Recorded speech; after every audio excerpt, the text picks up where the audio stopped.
I'm testing the audio. Hello, hello, hello. Test, test, test. 1, 2, 3. Test. Test. Okay, what's up, everyone? Welcome to the patch 9.4 rundown. I'm John. That's Fern. As before, we've never seen these changes before, so we're looking at them for the first time with you guys. We're just going to give you our very rough thoughts. It's mostly going to be me asking questions, and Fern's got all the answers. Maybe. Right. So first things first. Karthus nerf seems. It's 5 damage on Q, all ranks, right? Yeah, and then base damage on single target is down 10 damage. Now procs runes more consistently. I don't think it changes Karthus. I mean, delays is clear a little bit. I'd have to test to see how much, but for the most part, just slows down his clear a little bit, which is why he's strong. He has such a fast clear. This champ's very good when you have like priority Danes that the enemy jungler struggles to punish you, and if you get to a certain point, this champ becomes the most broken jungler of the game. In the right hands or the right comp. So I mean, it seems like a small nerf, right? But 5 damage when you use Q like 10 times. Yeah, it's because then you're your Q cooldown's like 0.98. So I think it could be big actually. Of a second, so like 5 damage per that's quite a lot, yeah. But I mean, maybe if you run out of mana over your course, you'll clear faster because you have to use more Qs. Then technically, I can see it being hurting a little bit, but I don't think it's huge. But I mean, Karthus is still going to be in the same sort of spot, right? He's sort of been brought back into. Just been a little bit worse early, or a little bit harder to get to that point that you would normally get to and take over the game. Okay. Lucian W cost increased, base damage decreased. So 20 mana up.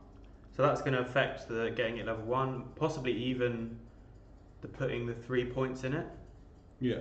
The base damage is down by about 30 late game, 10 early game. Yeah, so it's going to probably stop that W max that we saw Viper do a few times. Yeah. Or even 3 points that we're seeing quite a lot of people do. Yeah, the W max really good again. Just gives Lucian that little bit more range and gives him a little bit more lane pressure against stuff that outranges him a bit more. And it just stops you getting to that mana for ban super easily, right? Yeah. By the time you get it, it's probably not going to make that much difference. But like early on, you probably get less. Yeah, it's a little. Yeah, definitely worse on that. So what, every 3 you would have got another one. So yeah, okay. Rek'Sai. Burrowed Q now grants Fury. Unburrowed Q ends when burrowed for more than 1 second. Rek'Sai now burrows on respawn. Tremor sense visuals bright and R is undodgeable. Oh, that.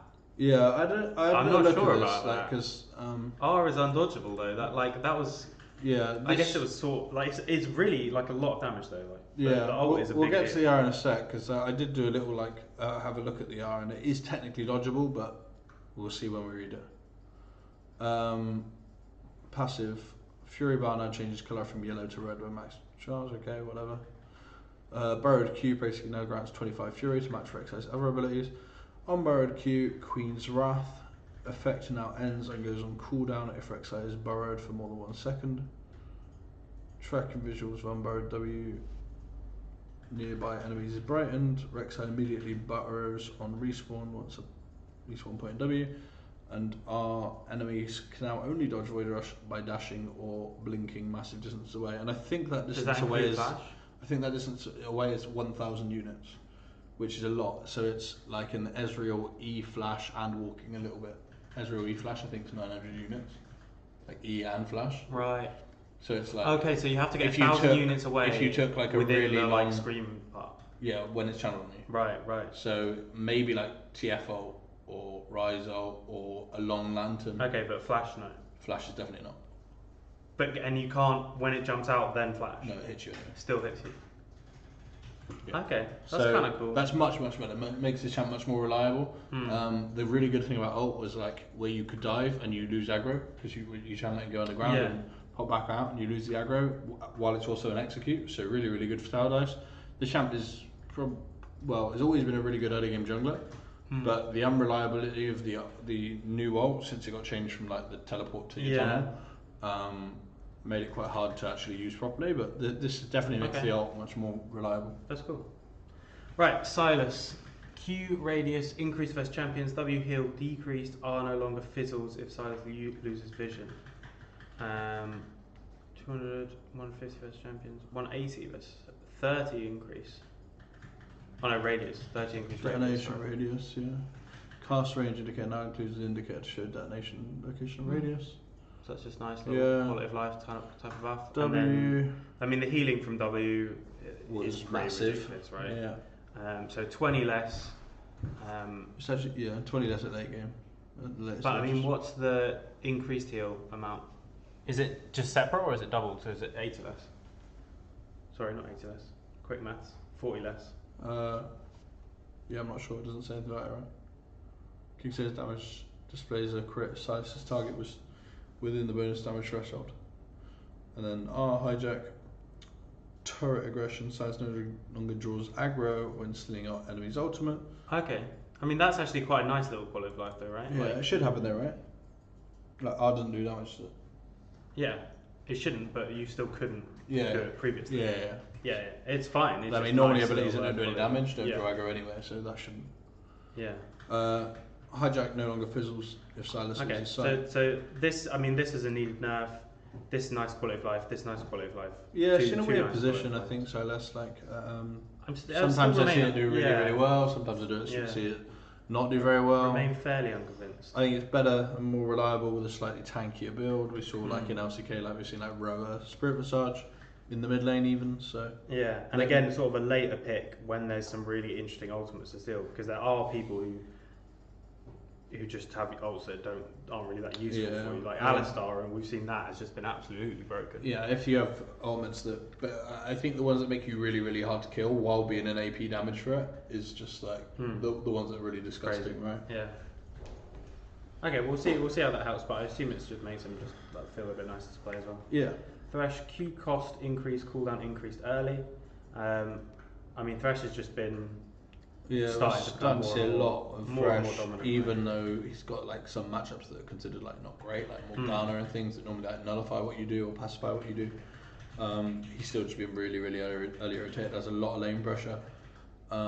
Is strong at all points in the game. Yeah. Overall, just the support Lee Sin, right? Just does really, really well. And the better you are at that champ, the better that champ is. Right. Got Q cost increased, W shield decreased, cost increased early. So they just keep nerfing Urgot again and again. Basically. Yeah, well, I mean, it's still being like first pick blue side. With the rise of Yorick into the meta, you're seeing more like people more willing to give it over because Yorick traditionally does very, very well into the Urgot and actually wins on the side later on in the game. But the nerfs will slowly like just fizzle him down to a point where it's more even with the other champs. Still got a really good kit. Still beats up like the tanks. Is very good against most bruisers. This won't hurt that too much, but just hurts his early lane. Again, all these sort of changes are just going to bring more champions that can now lane against Yorick. I mean, not Yorick, Urgot. Yeah. So hopefully, I mean, it's one of those things we have to wait and see which champions it means now can survive fighting against Urgot, but eventually he'll get to the point where he doesn't have that massive prior, right? Yeah. Yasuo got massively buffed by the crit changes, of course, so they're just toning that back. 20% critical straight, less critical straight damage, quite a bit. Yeah, that's quite a bit.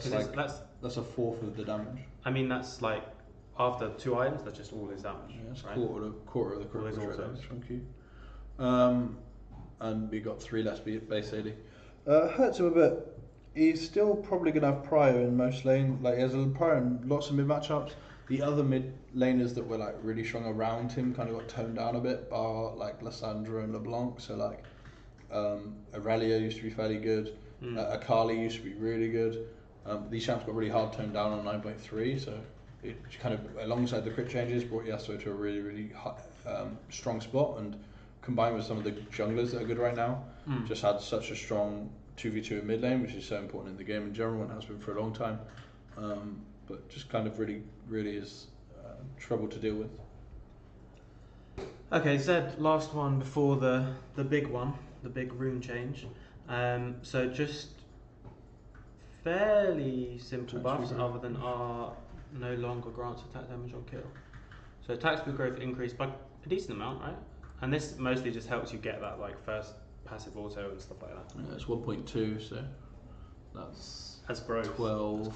That's 12 minus 2.4. It's like 17 and a half. or something over the course of the game. I mean, don't worry about level 18 too much, but you're often going to hit 12 to 15% more attack speed on this champ. Later stages of the game, attack speed really doesn't matter that much on this champ. It's more about the base damage and how he can one-shot one of your carries. But we'll see. 10 and 0.1 bonus AD increase, so that's a nice Pretty buff. good, yeah. Big range increase on the new W. That's cool. I like changes like this where it's like, so this is obviously a high skill cap champion. 1950 range is huge. Yeah, well, this is what I was going to say. So like, rather than just the simple buffs, which might be needed as well, it's like this is like an outplay buff. Like it gives you more option to be good at this champion rather than just make him better across the board. And then the cooldown decreased. Yeah, so early on quite a lot. And this isn't a 1.1 so it's generally like Z doesn't just 2 gain seconds AD off until now, level though. 13, right? So yeah, got changed a little bit. Gain AD. You don't gain 5 plus 5, 10, 15% of the target's attack damage. Attack damage when Deathmark earns him a takedown target will grant him a higher bonus than his current one.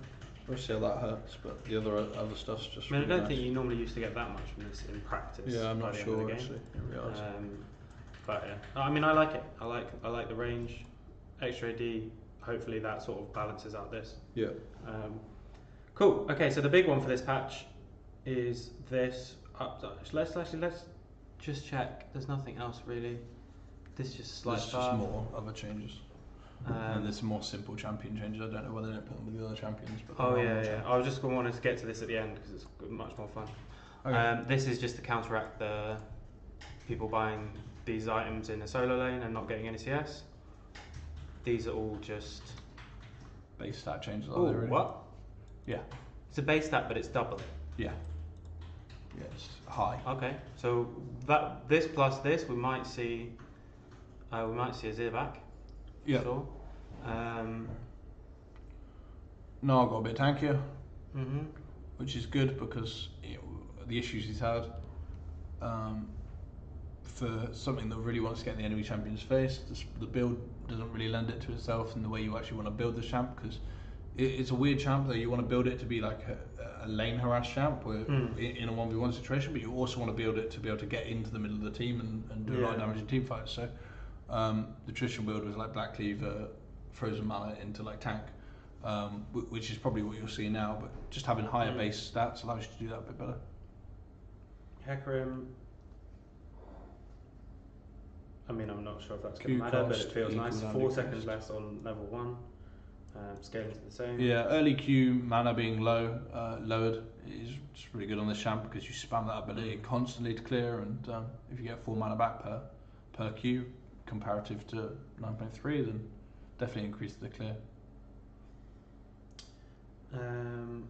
Rengar. I mean, this bug fix. Just a bug. Bug, Rune Stormwaste, Reckon and Dimes. Kai'Sa, I've seen Essence Reaver builds, I've seen IE first item Kaisers now. Not sure what the best build is. I'm sure one of the AD carry mains could tell you a bit more about that. Okay, let's just go back to the runes because the runes fun.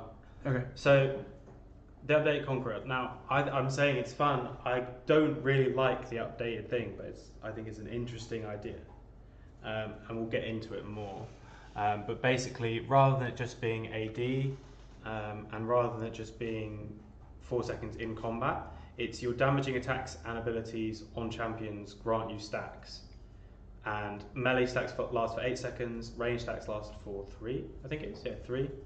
Stacks up to 5 times, and at 5 stacks, you get 10% of your damage turns into true damage, and you also get healed for that same amount. Which I think is cool in a way. So the adaptive force allows it to be more creative, used on AP people. It's not just stack it up and then you wail on someone, like you have to stack it while you're fighting them. But the thing that I don't quite get with something like this is that because there's no cooldown between each ability or each auto attack or something, I don't see how a rune like this can be balanced on like Cassiopeia and Rise, but also even viable on people who don't have like spammable abilities. Because like Cassio gets this like really quickly, right? Or Jace gets this really quickly. I mean, I guess the plan is that it's not viable on those champs that don't, but it's Yeah, very, very but as in, viable like, on those champs that as do. in, so there's a lot of champions. So this is basically going to in practice work quite like old Fervor. Yeah, it's right? like a better old Fervor. But right? how is it going to be good on Echo or someone like Echo Tank Top, which I've seen people talk about with this? If it's balanced for Echo Tank Top, who stacks it up fairly quickly, I don't see how it can be balanced for someone like Rise or Jace, who stack it up like instantly. But I mean, maybe I'm just wrong. Maybe I'm just chatting nonsense. Yeah, I mean, it's an interesting one. I think we're gonna have to see how this plays out. I think you'll see a lot of AD carries take it. I think adaptive damage or adaptive force is actually just a really cool stat and allows so many more champions to be able to 45 to AD, test the keystone. Right? 75 AP or something like that. Yeah, there's a lot of stats as well. Like when it's fully stacked. Not only is it just a flat amount of stats, it's also 10% of that is true damage, 10% of your damage is true damage, and you're getting a heal. I can't remember where I heard this, but I think someone told me that it's something like 2k worth of gold at level 9 or something. Yeah, it's so pretty at the moment it's just overtuned. But in general, probably get toned back. I would have thought when it gets tested and when everybody starts to take it in all roles. Yeah. It'll probably start to get turned back a bit. Yeah. So in terms of how abilities interact, if you haven't seen them, stuff like Zyra plants or Azir's autos, although this I do think is probably quite good rune on Azir. Even if 3 soldiers attack someone, it just counts as 1. But I actually haven't seen it on Renekton yet, but on Shyvana, the Q counts as 2. So it's an auto attack reset. So this is what I mean. So Shyvana, for example, she can proc it instantly from level 3. So if you hit your E, your W hits as well, you auto attack, then you Q, that gives you 5, and it's instantly procced the second you touch someone, basically. So that kind of thing, like, could be really interesting, and we could see some different champions. I know, for example, Warwick gets 4 stacks from his ult, so if you E and then ult, you jump into the fight with 5 stacks of Conqueror, which is quite cool. So maybe we'll see some weird stuff like Shyvana, like Warwick, maybe more of, like I said, stuff like Tank Top, Echo, just because this is a really good rune for anyone who's in fight for a long time, or even a medium amount of time. Especially melees, right? With it'd be for 8 seconds for melee. Yeah, interesting. We'll see. We'll see where it's best used, but it'll be a combination of champs that are already good and can abuse this rune really well. Yeah, but at the moment it might just be a bit broken, basically. Just abuse it and get it free. Yeah, get it quickly. Everyone just use Conqueror, get free elo. If you've got a way to stack it up quickly, Jace does. The Jace combo gets you like 5 as well, even just the normal combo, hitting your Q, then auto, then 3 autos on the W, get you the 5 stacks. Anyone who can proc it fast is good, but also people who are in fights for a long time is also good, as it seems. Yeah. I'm just thinking whether you'll see it more on like these tanky bruisers that don't actually buy that much damage but want to be in fights for a long time, and but they get a big chunk of damage that they don't have to bind an item from this, and it's converted to true damage, and it makes them stay in the fight a bit longer because they're healing. Yeah. Calling it here first. Shyvana. Want to see Shyvana with Conqueror. Tank Echo Top's back, alright. Tank Echo Top and Shyvana. Cool. That's why you watch these videos, for our random guessing about new champions. Is it? Yeah. Okay, cool. Thanks everyone for watching. Don't forget to like, comment and subscribe. Let us know as well how you sort of want these videos to do. As you can tell, they're very unplanned and off the cuff. I don't know if that's something that's like useful for you, so let us know what you think about that. Thanks very much for watching. Thanks guys.